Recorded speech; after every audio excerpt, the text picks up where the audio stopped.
Bonjour, je me présente Julie Bisson, je suis infirmière à la clinique du diabète du CHU de Québec. Aujourd'hui, nous allons vous présenter une capsule vidéo.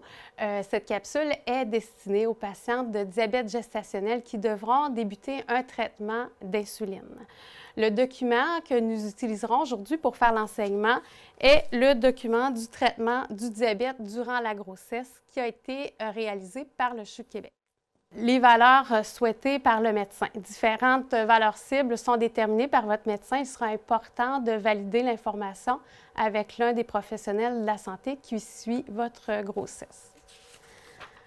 Il existe différents types d'insuline. Deux types principaux sont utilisés pour la grossesse gestationnelle. Il y a l'insuline à action intermédiaire et l'insuline à action très rapide. À la page 4 de votre document, vous verrez l'insuline à action intermédiaire. C'est une insuline qui est d'apparence trouble. Elle a un début d'action de 1 à 3 heures après l'injection. Son pic d'action apparaît 6 à 12 heures après l'injection et la durée de son action est de 14 à 18 heures. Selon les recommandations, votre médecin vous aura prescrit une dose de base à vous administrer. L'injection d'insuline intermédiaire doit être faite idéalement à la même heure, peu importe l'heure du dernier repas ou d'une collation.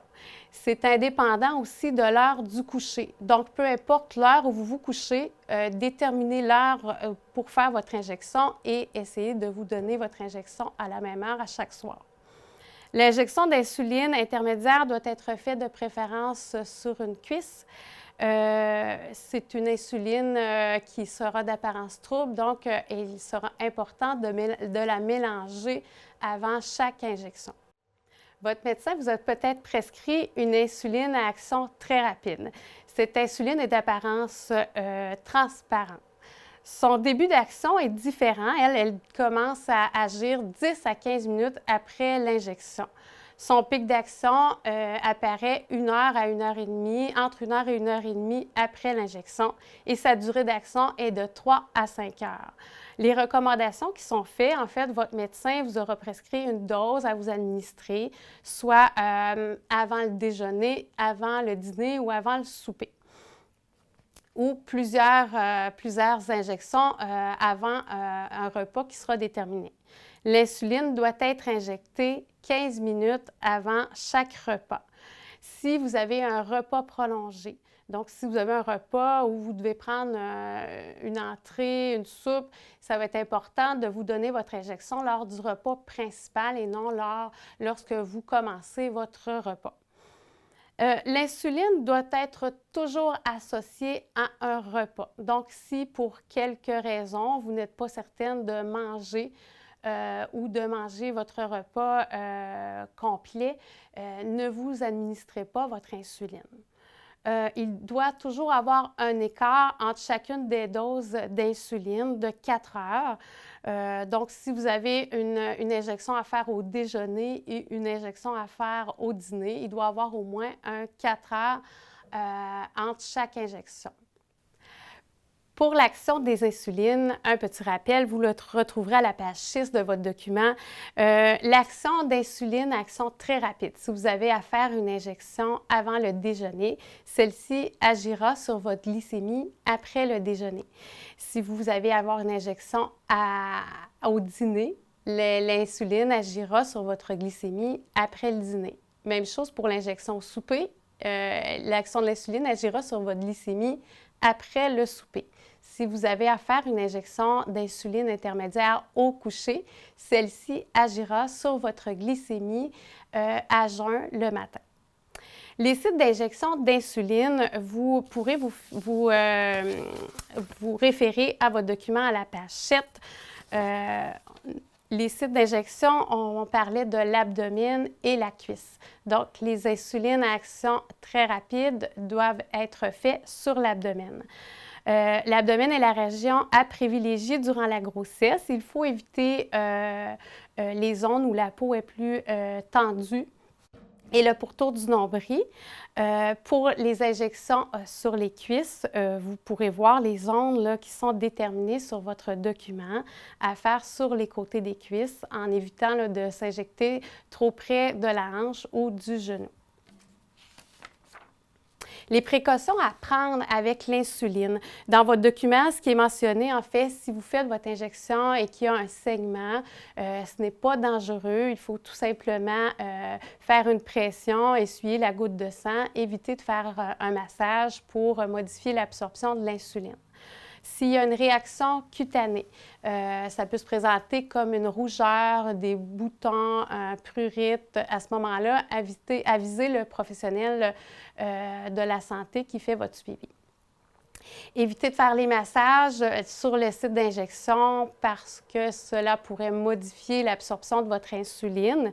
Évitez de faire l'injection d'insuline à la racine d'un poil, sur une varice, vergeture ou toute autre anomalie de la peau. La chaleur, telle un spa, sauna, des bains très chauds, est à éviter car il pourrait modifier encore là l'absorption de votre médicament. Évitez d'injecter dans les cuisses si vous avez à faire une activité. Donc, puisque l'insuline intermédiaire est l'insuline privilégiée pour l'injection aux cuisses, normalement, c'est rare qu'on ait une activité intense le soir qui pourrait modifier l'absorption. Si c'est le cas, discutez-en avec votre infirmière ou votre médecin. Vous devez faire une rotation des sites d'injection. Il est conseillé de garder une distance de 2 à 3 cm, soit l'espace de 2 doigts, du point d'injection précédent. Nous sommes maintenant rendus à l'étape de la technique d'injection. Nous vous ferons une démonstration pour la préparation et la technique d'injection. Je vous réfère au document à la page 9. Voici les conseils pour l'utilisation du stylo. Assurez-vous que vos mains et la région d'injection soient propres. Vérifiez le type d'insuline et la dose à chaque injection. Notez la dose injectée dans votre carnet de glycémie. Ensuite, mélangez l'insuline trouble avant chaque injection avant de placer l'aiguille.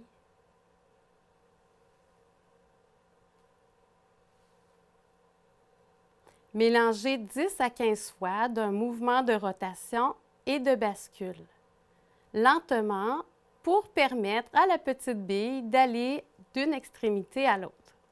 Ne pas secouer.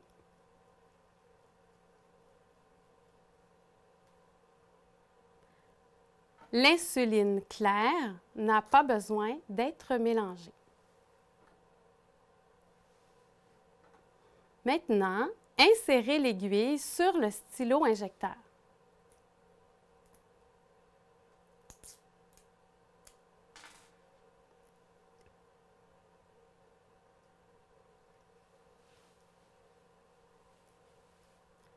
Enlevez les 2 capuchons.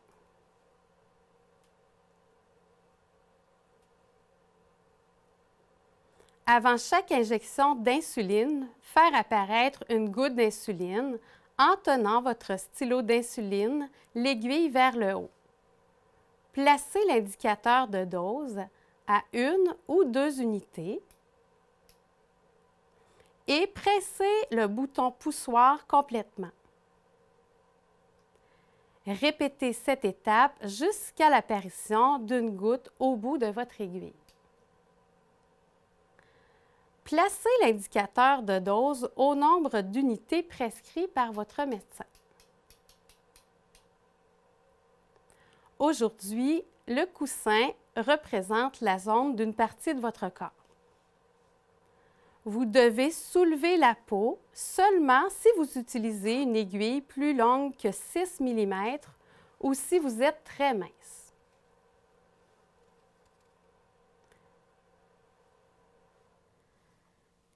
Insérez toute l'aiguille dans la région d'injection choisie avec un angle de 90 degrés et enfoncez le bouton poussoir complètement.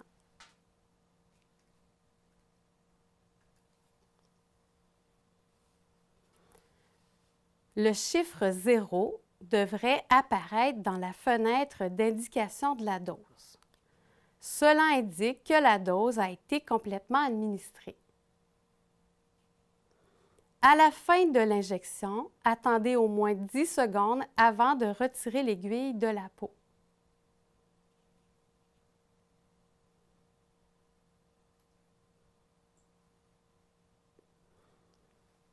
Ne laissez pas l'aiguille en place sur le stylo après l'injection.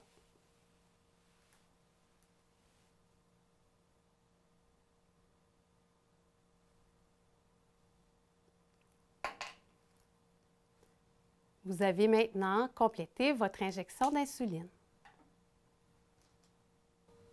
Pour l'achat et la conservation de votre insuline, je vous réfère au document à la page 11. Si vous avez des questions, vous pouvez vous référer à votre pharmacien communautaire. Nous allons maintenant discuter de l'hypoglycémie. L'hypoglycémie, c'est lorsque votre taux de sucre est plus bas que 4 mmol par litre dans votre sang.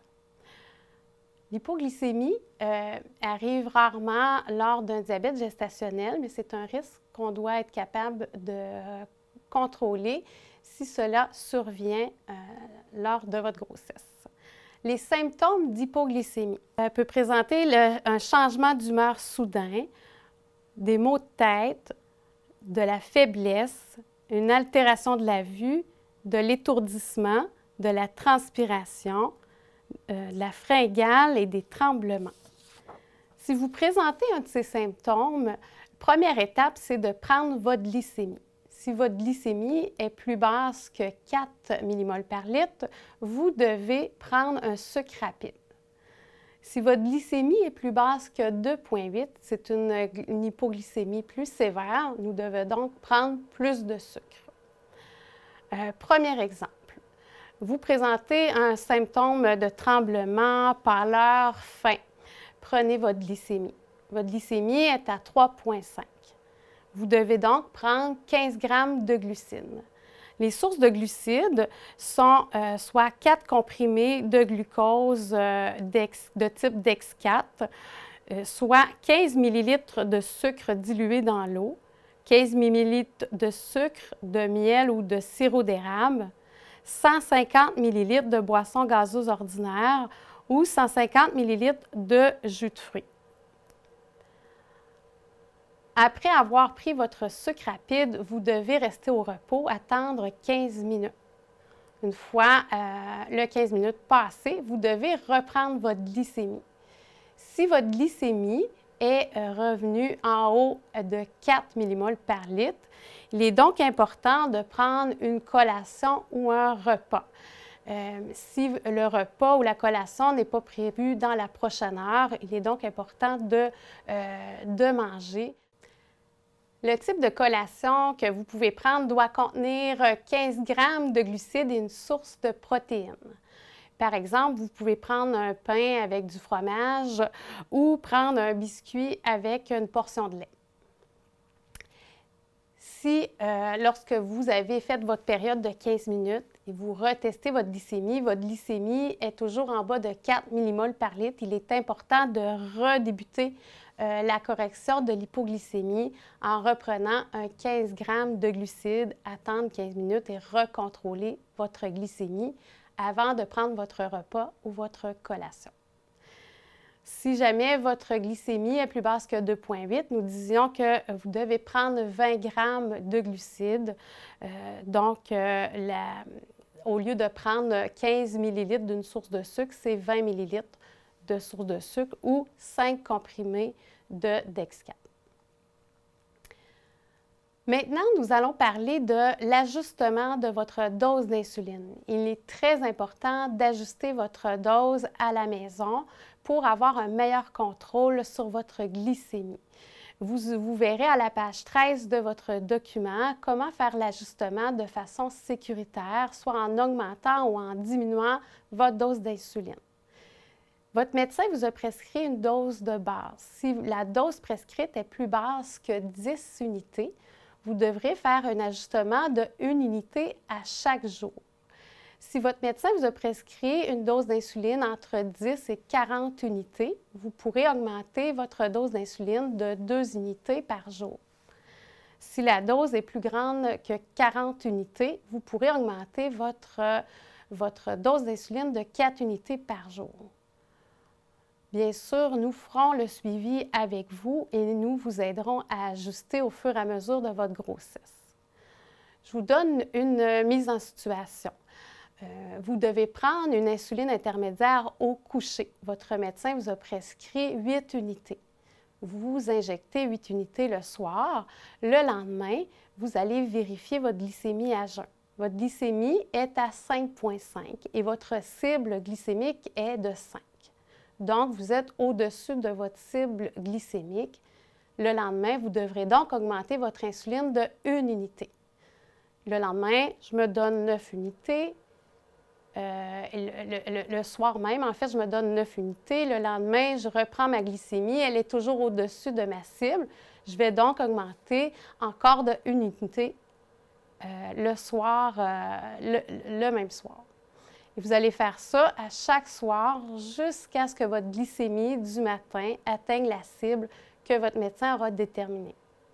Si au cours de la grossesse, vous avez une dose stable et puis en avançant dans votre grossesse, vos taux d'hormones varient et donc votre besoin en insuline augmente. Si vous voyez que votre glycémie, au cours de la semaine, il y a 3 valeurs supérieures sur cette glycémie, il est donc indiqué de réajuster votre dose d'insuline. Si dans la même semaine, il y a 2 valeurs qui sont supérieures 2 jours consécutifs, ceci est aussi une indication pour réajuster votre dose d'insuline. Vous avez toutes les mises en situation à la page 13 et 14 de votre document. Il sera important pour vous de les lire. Si vous avez des questions ou si vous êtes inquiète par rapport à l'ajustement, il est important d'appeler les professionnels qui suivent votre diabète de grossesse. Que faire en cas de maladie? Si vous êtes malade, toujours important, si vous êtes impossible de manger, vous avez des nausées, vomissements, vous mangez très peu, ne pas prendre votre insuline à action très rapide. Si vous avez besoin d'hydratation, vous avez les conseils, les recommandations qui sont inscrites à la page 15. Votre insuline intermédiaire du coucher peut toujours être pris. Il est important pour vous de continuer à vous hydrater, essayez de poursuivre l'alimentation et de contrôler votre glycémie aux 4 heures. En cas de doute, vous pouvez appeler à l'urgence obstétricale du centre qui suit votre grossesse.